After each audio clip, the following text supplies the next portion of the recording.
Could humans use black holes to time travel? Black holes form natural time machines that allow travel to both the past and the future, but don't expect to be visiting dinosaurs anytime soon. Black holes form natural time machines that allow travel to both the past and the future, but don't expect to be heading back to visit the dinosaurs anytime soon. At present, we don't have spacecraft that could get us anywhere near a black hole, but, even leaving that small detail aside, attempting to travel into the past using a black hole might be the last thing you ever do. A black hole is an extremely massive object that is typically formed when a dying star collapses in on itself. Like planets and stars, black holes have gravitational fields around them. A gravitational field is what keeps us stuck to Earth, and what keeps Earth revolving around the Sun.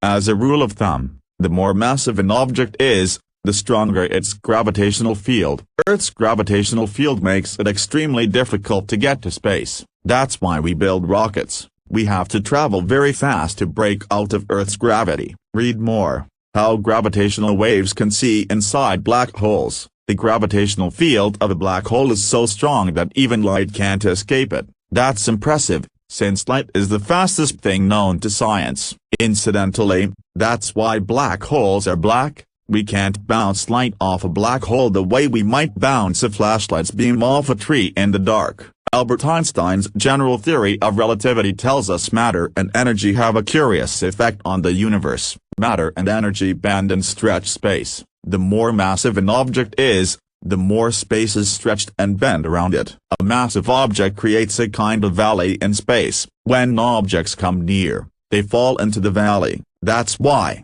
when you get close enough to any massive object, including a black hole, you fall towards it. It's also why light can't escape a black hole. The sides of the valley are so steep that light isn't going fast enough to climb out. The valley created by a black hole gets steeper and steeper as you approach it from a distance. The point at which it gets so steep that light can't escape is called the event horizon. Event horizons aren't just interesting for would-be time travelers, they're also interesting for philosophers, because they have implications for how we understand the nature of time. When space is stretched, so is time. A clock that is near a massive object will tick slower than one that is near a much less massive object. A clock near a black hole will tick very slowly compared to one on Earth. 1 year near a black hole could mean 80 years on Earth, as you may have seen illustrated in the movie Interstellar. In this way, black holes can be used to travel to the future. If you want to jump into the future of Earth, simply fly near a black hole and then return to Earth. If you get close enough to the center of the black hole, your clock will tick slower, but you should still be able to escape so long as you don't cross the event horizon. What about the past? This is where things get truly interesting. A black hole bends time so much that it can wrap back on itself. Imagine taking a sheet of paper and joining the two ends to form a loop. That's what a black hole seems to do to time. This creates a natural time machine. If you could somehow get onto the loop, which physicists call a closed time-like curve, you would find yourself on a trajectory through space that starts in the future and ends in the past.